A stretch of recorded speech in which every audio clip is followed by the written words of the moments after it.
యొక్క ప్రభు దినంలో, పరిశుద్ధ దినంలో ప్రభు ప్రజలముగా ప్రభును ఆరాధించుట, దేవుని ప్రజలైనటువంటి మనకు దేవుడిచ్చినటువంటి గొప్ప ధన్యత, ఇది గొప్ప ఆధిక్యత. కనుక మనమందరం కూడా ప్రభుని ఆరాధించాలని, ప్రభుని గణపరచాలని దేవుని యొక్క ఉన్నతమైనటువంటి సంకల్పమై ఉంటుంది. కనుకనే చేరొచ్చిన మనమందరం కూడా వాక్య పిలుగులు ఆరాధించుటకు ప్రభు మనకు సహాయం చేయనుగాక. మనం ఇందాక చదువుకుంటూ వచ్చినాం కదా, కీర్తన 145 21వ వచనంలో మనం చూసినట్లయితే, నా నోరు యెహోవాను స్తోత్రము చేయును, శరీరులందరూ ఆయన పరిశుద్ధ నామమును నిత్యము సన్నుతించుదురుగాక. కనుక ఈ శరీరులందరూ అంటే దాని అర్థం ఏంటంటే, ప్రపంచంలో ఉన్నటువంటి ప్రతి ఒక్కరు కూడా, శరీరముతో జీవముతో ఉన్న ప్రతి ఒక్కరు కూడా ప్రభువును ఆరాధించండి. అలాగున నేను కూడా, నా నోరు కూడా యెహోవాను స్తోత్రము చేయును అని ఇక్కడ కీర్తనకారుని యొక్క ఉద్దేశం. ఇంకో మాట చూద్దాం రండి. 103వ కీర్తన ఒక మాట, 103వ కీర్తన 20వ వచనం నుండి నేను చదువుతాను. యెహోవా దూతలారా, ఆయన ఆజ్ఞకు లోబడి ఆయన వాక్యమును నెరవేర్చు బలశూరులారా, ఆయనను సన్నుతించుడి. యెహోవా సైన్యములారా, ఆయన చిత్తమును నెరవేర్చు ఆయన పరిచారకులారా, మీరందరూ ఆయన సన్నుతించుడి. యెహోవా ఏలుచుండు స్థలములన్నిటిలోనున్న సర్వకార్యములారా, ఆయనను స్తుతించుడి.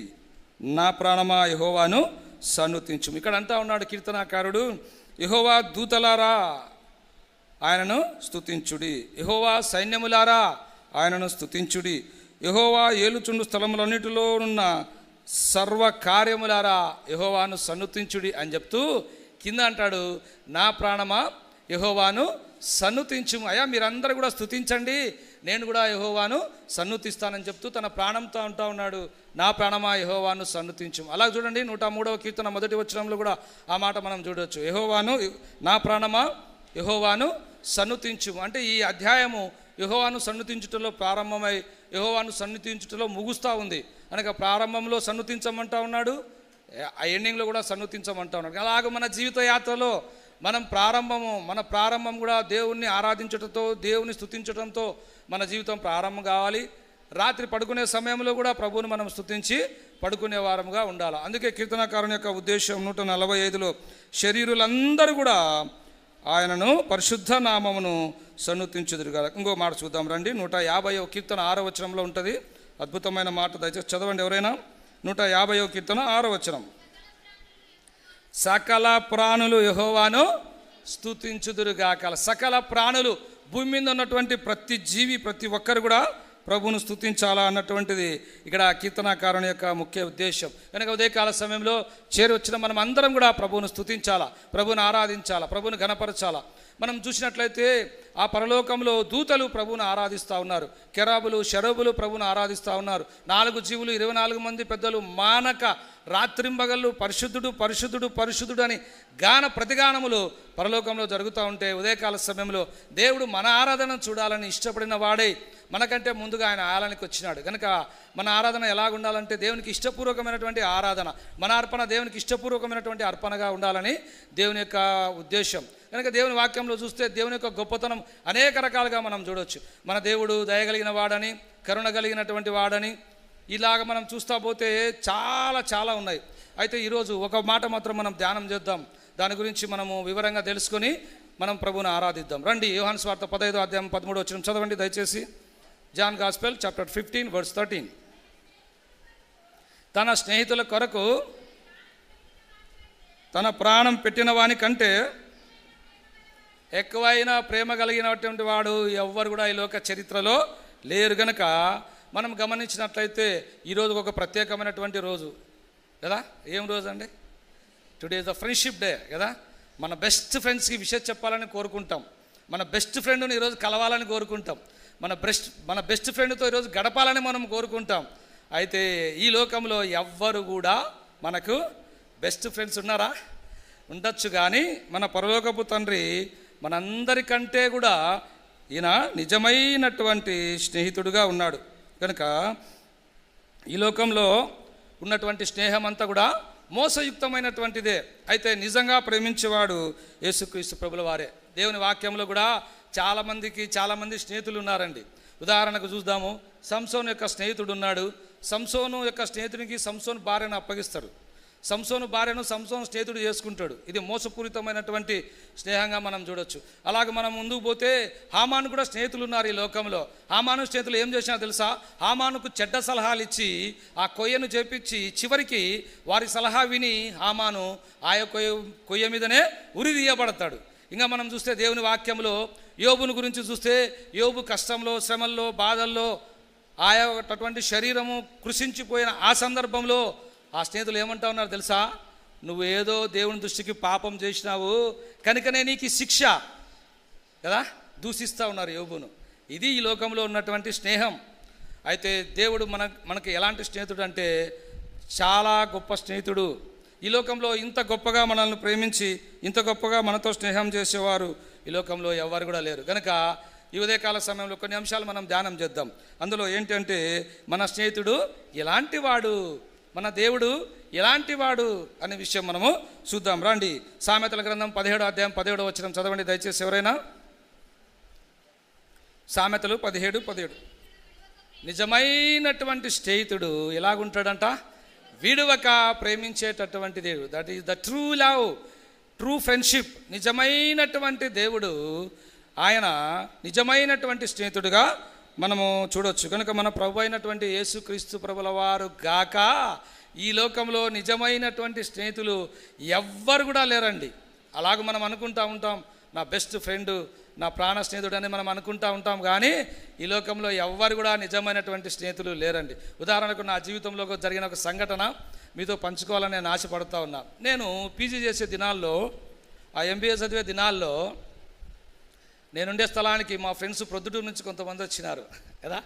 సుబ్బరాయుడు, సుధీరు, సత్యనారాయణ అని 3 ఫ్రెండ్స్ డిగ్రీలో. నాకు డిగ్రీలోనే కాదు 6వ తరగతి నుంచి నాకు ఫ్రెండ్స్. వాళ్ళు నా కోసం వాళ్ళు నెల్లూరుకి వచ్చినారు. సరిగ్గా వచ్చినారు కదా అని చెప్పి అందరం కలిసి నెల్లూరులో బైపాడు బీచ్కి పోయినాం. మైపాడు బీచ్ అని ఉంది అక్కడ ఒకటి. ఆ బీచ్కి పోయినాము. ఆ బీచ్ పోయి అంతా బాగా ఎంజాయ్ చేసినాము. తర్వాత బోటింగ్ చేయాలని ఆశ కలిగింది. ఆ బోట్లో చిన్న పడవ కూర్చొని ఉన్నాము. పడవ పోతూ ఉంది. వాళ్ళందరూ వెనక కూర్చొని ఉన్నారు, నేను ముందు కూర్చొని ఉన్నా. అట్లా చూస్తూ ఉన్నా. ప్రకృతి ఎంత బాగుంది, ఎంత బ్యూటిఫుల్గా ఉంది దేవుని సృష్టి. నేను చూస్తున్న సందర్భంలో అక్కడ నుంచి ఇంకొక బోట్ వస్తూ ఉంది ఎదురుగా. ఆ బోటును క్రాస్ చేయబోయి మేము కూర్చున్నటువంటి బోటు అట్లా కొంచెం జరికిచ్చింది. వెంటనే నేను సముద్రంలో పడిపోయినా. పైకి రావడానికి చాలా ప్రయత్నం చేసిన. అది సాల్ట్ వాటర్, ఉప్పు నీళ్ళు కదా, చాలా వెయిట్ ఎక్కువ ఉంటుంది. మనం ఈదలేం. నేను అప్పుడు డిసైడ్ అయిపోయినాక, ప్రభా నేను చనిపోతా ఉన్నా, నేను ఇంకా డిసైడ్ అయిపోయింది, నేను బతికే అవకాశం లేదు, నీ రాజ్యంలో ప్రభా నన్ను జ్ఞాపకం చేసుకో, నా తప్పు క్షమించని నేను ప్రార్థన చేసుకుంటా ఉన్నా. వెంటనే నాకు తెలియకుండా నా స్నేహితుడు నీళ్ళలో దూకేసి లోపలికి వచ్చి అరుస్తూ ఉన్నాడు, ప్రకాష్ నువ్వు భయపడొద్దు, నేను వచ్చినా నేను సేవ్ చేస్తాను, భయపడాకంటా ఉన్నాడు. కానీ నేనైతే ఇంకా కళ్ళు మూసేసుకున్నా. ఇంకా నా షర్టు పట్టుకొని అట్లా పైకి తీసుకొని వచ్చినాడు. ఆ బోట్లో అందరు కూడా నన్ను పైకి లాగినారు. ఆ రోజు నేను ఏమనుకున్నా అంటే, నా నిజమైన స్నేహితుడు నా ప్రాణము కాపాడినాడు కదా. ఇలాంటి స్నేహితుడు ఎవరికైనా ఉంటారా భూమి మీద? నాకే ఉన్నాడు ఈ నిజమైన స్నేహితుడు, ఈ నిజమైన ఫ్రెండ్, గ్రేట్ ఫ్రెండ్ అనుకున్నా నేను కదా. నా ఫ్రెండు చాలా గొప్పవాడు అనుకున్నా. ఇంటికి వచ్చి మా నాన్నగారిని ఖర్చుకొని ఏడ్చినా నేను. నాన్న ఈరోజు నేను చూస్తూ ఉంటానంటే నా ఫ్రెండ్ నన్ను నీళ్ళలో నుంచి కాపాడినాడు కనుకనే నేను చూడగలుగుతూ ఉన్నాను అని బాగా ఏడుపు వచ్చేసింది. ఏడ్చేసిన. అయితే కొద్ది రోజులకు ఆ సుబ్బరాయుడు అనే నా స్నేహితుడు, నన్ను కాపాడిన నా స్నేహితుడు ఈ లోకం వదిలి వెళ్ళిపోయినాడు. ఇంకా మనం ఇలాంటివి చూస్తే మన నిజమైన స్నేహితులు కూడా ఒక దినాన్ని మనల్ని వదిలిపెట్టి వెళ్ళిపోతారు. అయితే మనం నమ్మినటువంటి దేవుడు ఎలాంటి దేవుడు అంట? నిజమైనటువంటి స్నేహితుడుగా మనకున్నాడు. ఈ లోకంలో మన నిజమైన ఫ్రెండ్, నిజమైన స్నేహితులు ఎవరంటే ఒక యేసుక్రీస్తు ప్రభుల వారు మాత్రమే. సరే, నిజమైన స్నేహితుడు ఎలాగున్నాడు ఒక మాట చూద్దాం రండి. 1 యోహాను చదవండి దయచేసి. 1 యోహాను 5:20 దయచేసి చదవండి. 1 యోహాను 5వ అధ్యాయం 20 వచనం దయచేసి చదవండి.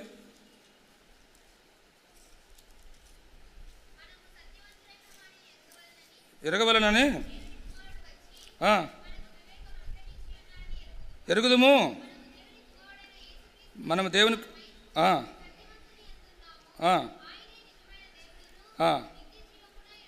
ఎవరండి ఈ నిజమైన స్నేహితుడు? ఎవరంట? ఈ ట్రూ గాడ్, నిజమైనటువంటి దేవుడు. ఒకప్పుడు మన జీవితంలో దేవుడు లేడు, మన జీవితంలో నిజదేవుని ఎరుగలేక ఈ యొక్క పాపాంధకారంలో మనం ఎవరిని పూజిస్తూ ఉన్నాము, ఎవరిని కొలుస్తూ ఉన్నాము, ఎట్లా పోవాలా ఏమీ తెలియదు. అయితే నిజమైనటువంటి స్నేహితుడు, నిజమైనటువంటి దేవుడుగా నీ జీవితంలో, నా జీవితంలో నీకు నాకు దొరికినాడు కనుక ఉదయకాల సమయంలో నిజమైనటువంటి దేవుని నువ్వు గుర్తెరిగి ఉంటే ప్రభు నువ్వు ఆరాధించాలి. రండి యోహాను సువార్త 1:9 చూద్దాం. John gospel chapter 1:9. యోహాను సువార్త 1:9. నిజమైనటువంటి వెలుగు ఉండేను కనుక Jesus is the true light. యేసుక్రీస్తు ప్రభుల వారు మాత్రమే నిజమైనటువంటి వెలుగు. ఆయన మాత్రమే నిజమైనటువంటి దేవుడు. ఆయన మాత్రమే నిజమైనటువంటి వెలుగు. ఒకప్పుడు చీకట్లో, అంధకారములో ఆ యొక్క వెలుగు గురించి మనకు తెలియదు, వెలుగు ఎలాగుంటుందో కూడా మనకు తెలియదు.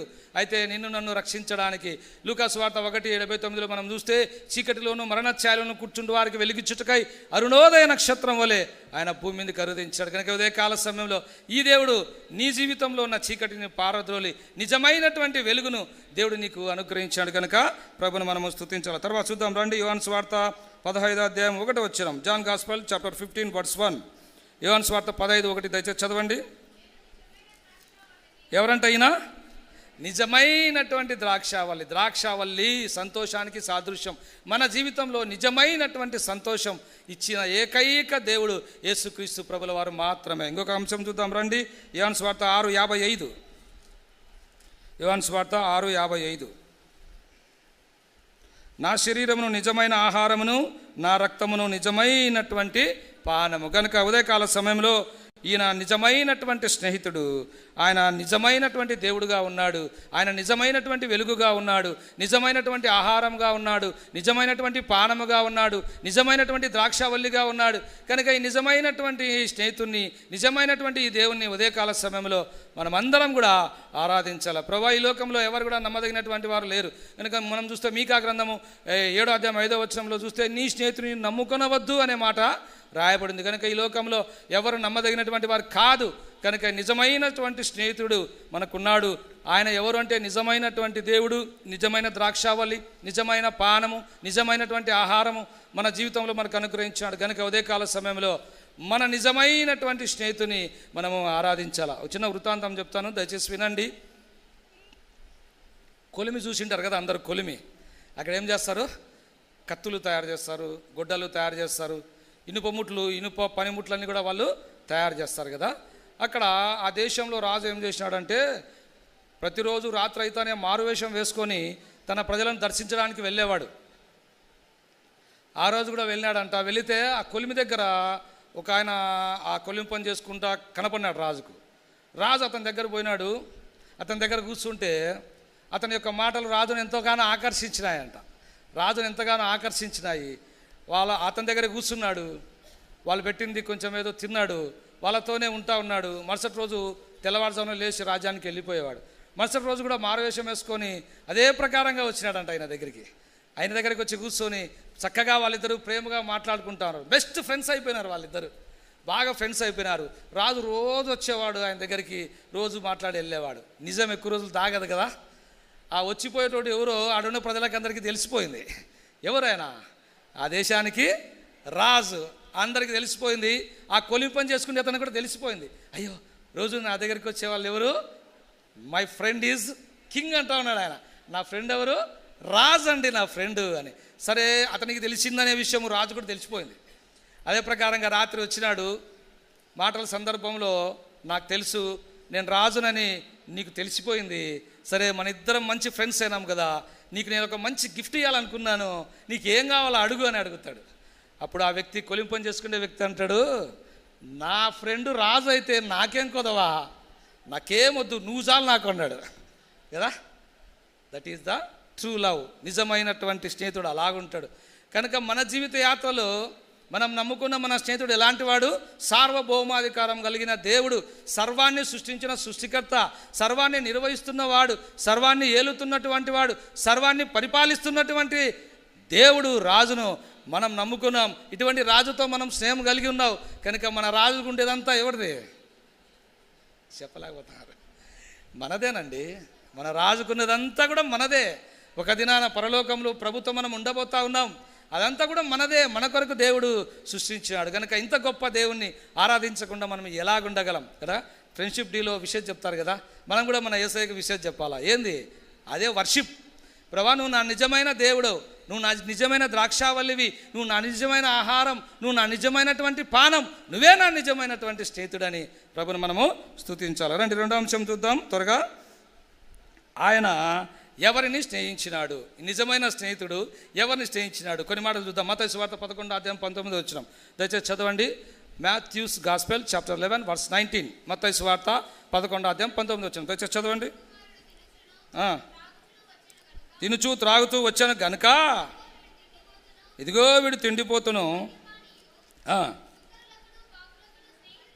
అబ్బా, ఎవరితో స్నేహం చేస్తూ ఉన్నాడు చెప్పండి? ఎవరితో స్నేహం చేస్తూ ఉన్నాడు ఆయన? సుంకరులు, పాపులు. చదవండి. సుంకరులు పాపులకును ఆయన స్నేహితుడని వారు అనుకుంటా ఉన్నారంట. కనుక సుంకరులు అంటే ఎవరు? దేవుని వాక్యంలో మనం చూస్తే సుంకరుల గురించి రాయబడింది, వాళ్ళు అన్యాయస్తులంట. అన్యాయంగా ప్రజల దగ్గర సొమ్ము వసూలు చేసేటటువంటి వాళ్ళు ఈ సుంకరులు. మన జీవితంలో మనం కూడా అన్యాయస్తులమే. ప్రభు దగ్గరికి రాకముందు, ప్రభుని ఎరగకముందు మనం ఎంత అన్యాయస్తులమో కదా. కనుక మనం కూడా సుంకరులమే, మనం కూడా అన్యాయస్తులమే. రెండోదిగా మనం చూస్తూ వచ్చినాం, అక్కడ పాపులకు స్నేహితుడంట. పాపులతో స్నేహం చేసేవాడంట.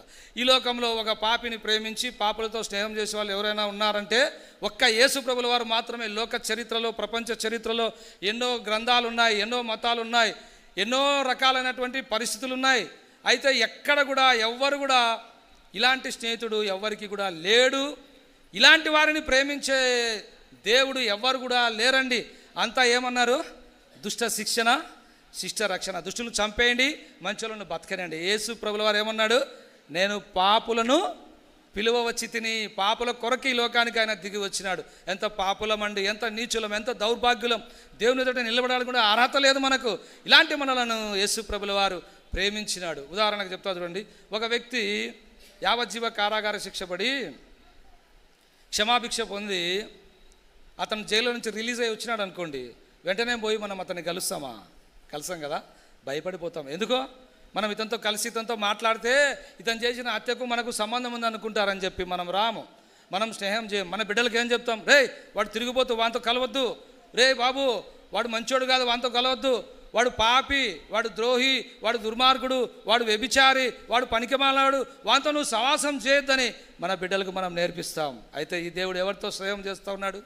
సుంకరులతో, పాపులతో దేవుడు స్నేహం చేస్తున్నాడు. What wonderful God. ఇది నిజమైనటువంటి స్నేహం అంటే, ఇది నిజమైనటువంటి దేవుని యొక్క గొప్పతనం. కనుక ఉదయకాల సమయంలో మనం కూడా ప్రభువును మనము స్తుతించాలా, మనం కూడా ప్రభువును ఆరాధించాలా. ప్రభా, ఎక్కడో నేను లోకంలో పాపంలో శాపంలో బతుకుతూ ఉంటే ప్రభా నన్ను నాతో స్నేహం చేయాలని నువ్వు ఇష్టపడినావు. ఒక మాట చూద్దామనండి. యోహాను సువార్త 15:15 దయచేసి చదవండి. John gospel chapter 15 verse 15. యోహాను సువార్త 15:15 చదవండి.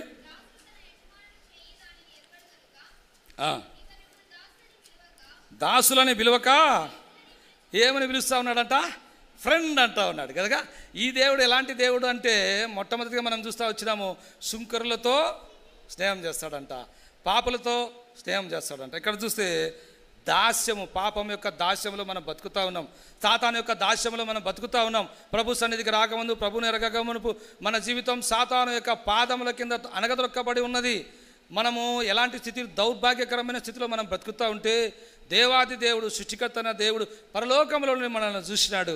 మన కొరకు ఆయన ఈ లోకానికి ఆయన దిగి వచ్చినాడు, ప్రాణం పెట్టి తిరిగి లేచినాడు. నీకు నాకు నిజమైనటువంటి స్నేహితుడు. కనుక ఇప్పుడు మనము దాసులము కాదు. ఒకప్పుడు మనం పాపానికి దాసులం, లోకానికి దాసులం, సాతానుకు దాసులం, పాపానికి దాసులం, జారత్వానికి దాసులం. ఇలాగ దేవుని వాక్యంలో చూస్తే ఎన్నో దాసత్వాలు ఉన్నాయి. బబులోను దాస్యంలో మనం ఉన్నాం, ఐగుప్తు దాస్యంలో మనం బతుకుతూ ఉన్నాం. ఇలాంటి జీవితం మనం బతుకుతూ ఉంటే మన ప్రభు పరలోకం నుండి చూసి ఈ లోకానికి దిగి వచ్చినాడు. ఎంత ప్రేమ కలిగినటువంటి దేవుడు. ఎలాంటి వారిని ఈ స్నేహితుడు స్నేహించినాడు చెప్పండి?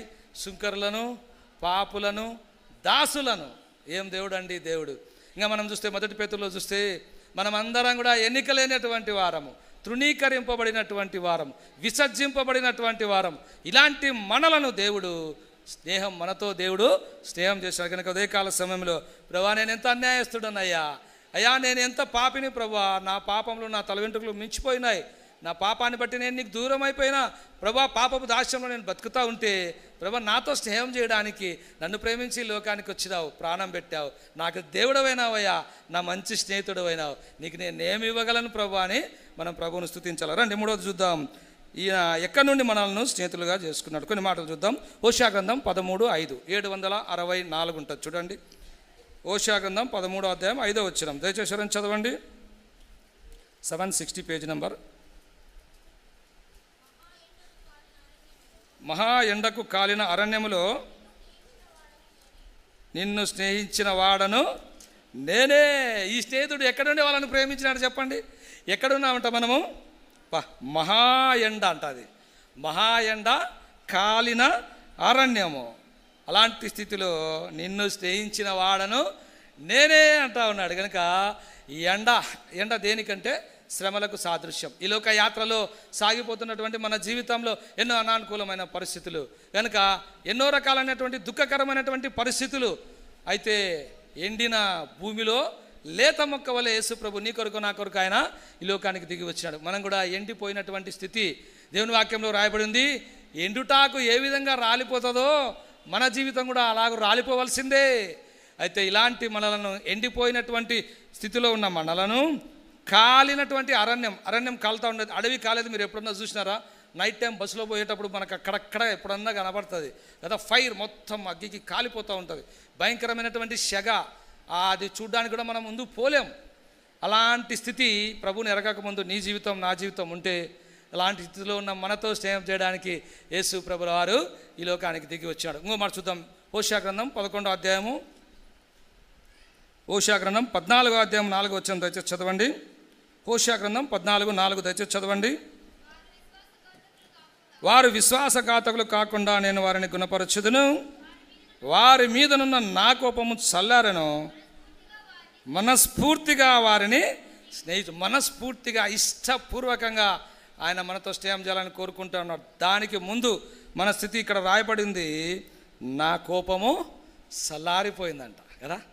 యేసు ప్రభుల వారు దేవాది దేవుడు, సృష్టికర్త అయిన దేవుడు. మన పాపాన్ని బట్టి మనం అందరం కూడా దేవుని ఉగ్రతకు పాత్రులం. మనమందరం కూడా దేవుని కోపానికి పాత్రులం.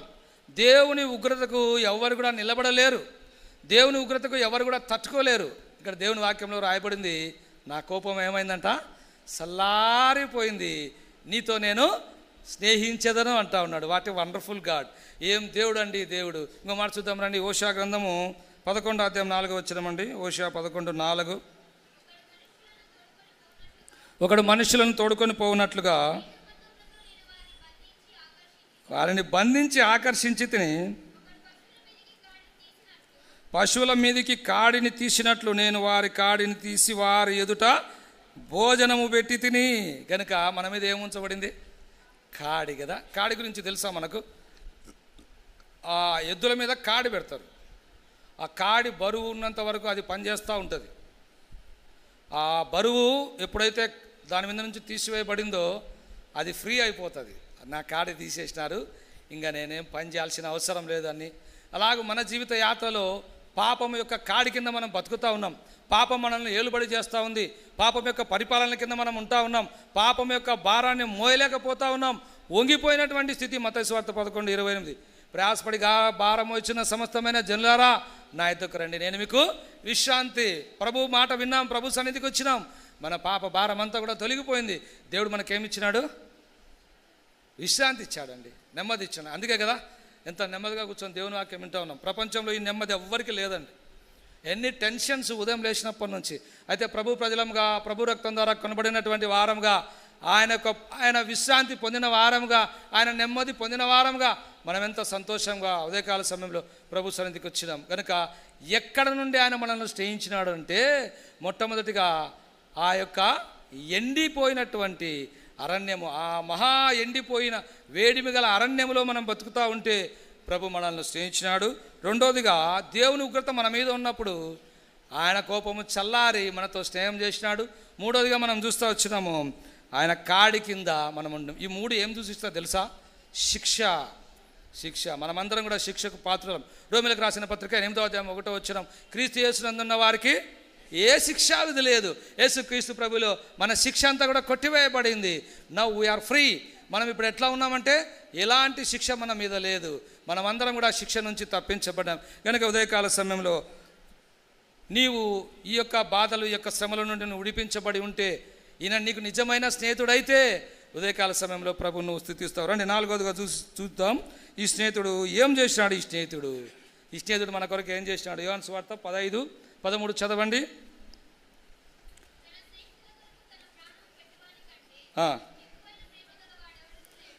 గనక ఈ స్నేహితుడు ఏం చేశాడంట? మన కొరకు ప్రాణం పెట్టినాడు కదా.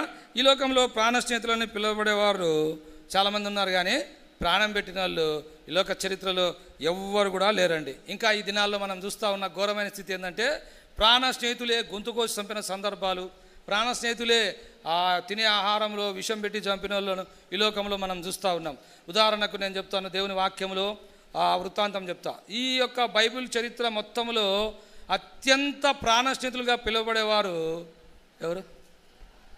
ఎస్, దావీదు, యోనాతాను. వారి గురించి మొదటి రాజులు 5వ అధ్యాయంలో రాయబడింది. వీరు అంతవరకు స్నేహితులంట. ఎంత మంచి మాట దేవుని వాక్యంలో రాసినారు కదా. అలాగ మనం చూస్తే ఒక సందర్భం వచ్చింది, సౌలు దావీదును చంపచూస్తాడు. అప్పుడు దావీదు అంటాడు యోనాతానుతో, యోనాతాను నువ్వు నా నిజమైన స్నేహితుడవు, అయితే మీ నాన్న నన్ను చంపచూస్తూ ఉన్నాడు, ఆ విషయం నీకు తెలుసా అంటాడు. అప్పుడు యోనాతాను అంటాడు, లేదు మా డాడీ అలాంటోడు కాదు, మా డాడీ చాలా మంచోడు, నువ్వంటే చాలా ప్రేమ అని అంటాడు. అప్పుడు సౌలు దగ్గరికి యోనాతాను పోతే ఒక సందర్భంలో అంటాడు, నువ్వు ఎందుకు అతనితో స్నేహం చేస్తూ ఉన్నావు, అడగొట్టు దాని కొడక అంటాడు. భయంకరమైన బూతులు మాట్లాడతాడు. అతనితో నువ్వు స్నేహం చేయవద్దు, అతను వదిలిపెట్టు, అతను ఉన్నంతకాలము నీకు రాజ్యం రాదు, అతను ఉంటే మనకు నష్టం, అతన్ని చంపాలంటాడు. అది విని యోనాతాను చాలా బాధపడి దావీదు దగ్గరికి పరిగెత్తుకొని వచ్చి అంటాడు, నిజమే, మా నాన్న నిన్ను చంపాలనుకున్న మాట నిజమే, అయితే నేను నిన్ను ఏమీ చేయలేను, కనుక నువ్వు ఇక్కడ నుండి చెప్పండి పారిపో అంటాడు కదా. దేవుని వాక్యంలో వీళ్ళ గురించి ఏం రాయబడింది? చిరకాల మిత్రులని రాయబడింది, మంచి స్నేహితులని రాయబడింది. ఈ స్నేహితుడు ఏమంటా ఉన్నాడు? నిన్ను నేను రక్షించలేను, నువ్వు పారిపో అంటా ఉన్నాడు, వెళ్ళిపో అంటా ఉన్నాడు. అప్పుడు దావీదు ఎక్కడికి పోతాడు? అరణ్యంలోకి వెళ్ళిపోతాడు. యోనాతాను ఎక్కడికి పోతాడు చెప్పండి? అంతఃపురానికి పోతాడు కదా. కష్టంలో, శ్రమల్లో, బాధలో మంచి స్నేహితుడు, నిజమైనటువంటి స్నేహితుడు ప్రాణం పెట్టాల్సినటువంటి సందర్భంలో ఏమంటా ఉన్నాడు? ఐ కెనాట్ హెల్ప్ యూ, నేను నీకు సాయం చేయలేను. ఇది ఈ లోకంలో ఉండేటటువంటి స్నేహం. మాట వింటున్న సోదరి సోదరుడా, మన స్నేహితులు నమ్మదగినటువంటి వారు కాదు, మన వింటి నమ్మదగింది కాదు. మనం ఎవరిని కూడా ఈ లోకంలో నమ్మదగినటువంటి వారు ఈ లోక చరిత్రలో ఎవ్వరు కూడా లేరు. కనుక నిజమైనటువంటి స్నేహితుడు యేసుక్రీస్తు ప్రభుల వారు మాత్రమే. ఆయన మన కొరకు సిలువలో ప్రాణం పెట్టాడు. ఆ దేవుని వాక్యంలో రాయబడింది, మనుష్య పోలికగా పుట్టి దాసుని స్వరూపం ధరించుకొని తన్ను తాను రిక్తుడైపోయినాడంట, సిలువ మరణము పొందునంతగా. కనుక నిన్ను నన్ను రక్షించడానికి, నీతో నాతో స్నేహం చేయడానికి పరలోకం నుండి వేరే వాళ్ళని పంపలేదు, వేరే సాధనాలు ఎన్నుకోలేదు. కేవలం ఇష్టపూర్వకంగా నీ కొరకు నా కొరకు నిజమైనటువంటి స్నేహితుడుగా యేసు ప్రభు లోకానికి దిగి వచ్చినాడు. నీ కొరకు నా కొరకు ప్రాణం పెట్టినాడు, మన పాపాలు క్షమించినాడు. మనకు నిజమైన దేవుడు, నిజమైన ద్రాక్షావళి, నిజమైన పానం, నిజమైనటువంటి ఆహారం మన నిజమైనటువంటి దేవుడు అయినాడు. కనుక ఉదయకాల సమయంలో ప్రభుని మనము స్తుతించాలి. రండి చివరిగా ఒక్కటి చూసుకొని మనం ముగిద్దాం. ఈ నిజమైనటువంటి స్నేహితుడు, ఈ ప్రాణం పెట్టిన స్నేహితుడు మన కొరకు ఏం చేసినాడో చూద్దాం. రండి లూకా సువార్త, లూక్ గాస్పెల్ చాప్టర్ 12 verse 4. లూకా సువార్త 12వ అధ్యాయం 4వ వచనం దయచేసి చదవండి. లూకా సువార్త 12:4 దయచేసి చదవండి. ఏం చేసినాడు ఈయన? నా స్నేహితులైన మీతో నేను చెప్పినది ఏమనగా,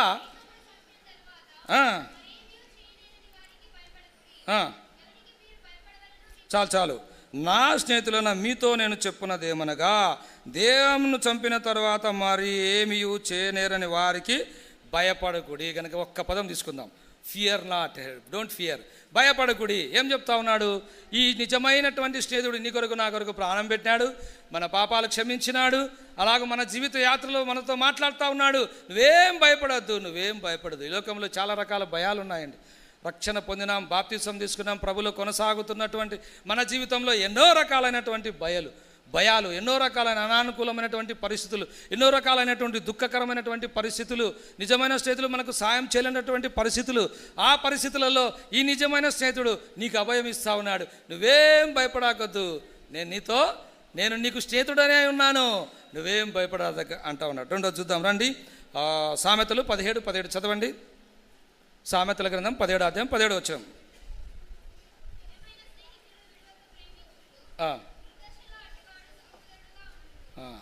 దుర్దశలో ఎట్లా ఉంటాడంట?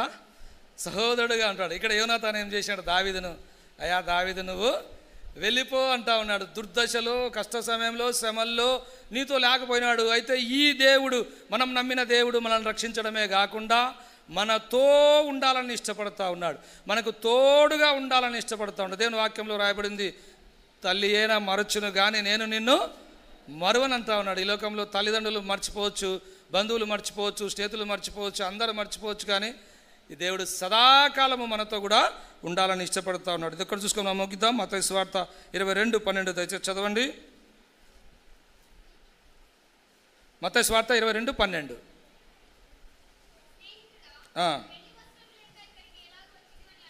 పెళ్లి వస్త్రములు లేక ఇక్కడికి ఎలాగ వచ్చితివని అడగగా, ఇక్కడ మనం చూస్తే పెళ్లి వస్త్రాల గురించి దేవుడు మాట్లాడుతూ ఉన్నాడు. ఓ స్నేహితుడా, పెళ్లి వస్త్రాలు నీ ఎక్కడికి పోయినాయి అంటా ఉన్నాడు. అంటే దీని అర్థం ఏంటంటే, దేవుడు మనకు వండర్ఫుల్ గార్మెంట్స్ ఇచ్చినాడు, మంచి వస్త్రాలు ఇచ్చినాడు కదా. దేవుని వాక్యంలో చాలా వస్త్రాలు ఉన్నాయండి.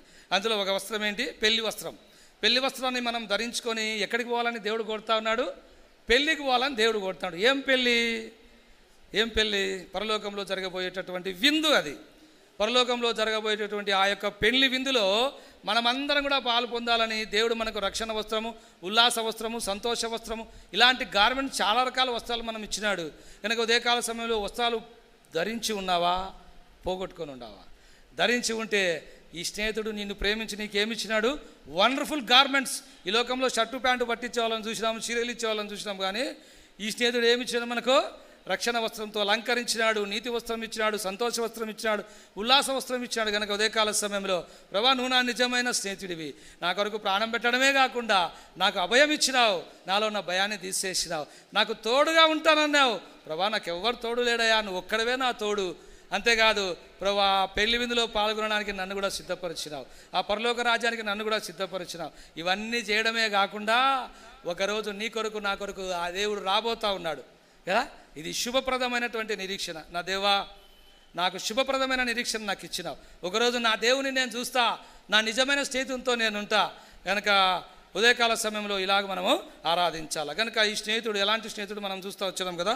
ఈయన నిజమైనటువంటి స్నేహితుడు, నిజమైన ద్రాక్షావళి, నిజమైన దేవుడు, నిజమైన పానము, నిజమైనటువంటి ఆహారము, నిజమైనటువంటి సంతోషం దేవుడు మన జీవితంలో అనుగ్రహించాడు. కనుక ప్రభుని మనము స్తుతించాలి. రెండోది, ఈయన ఎవరిని ప్రేమించాడంటే మనం ఎవరము చెప్పండి? అన్యాయస్తులం అండి, పాపులం, దాసులం. ఇలాంటి మనలను దేవుడు ప్రేమించినాడు.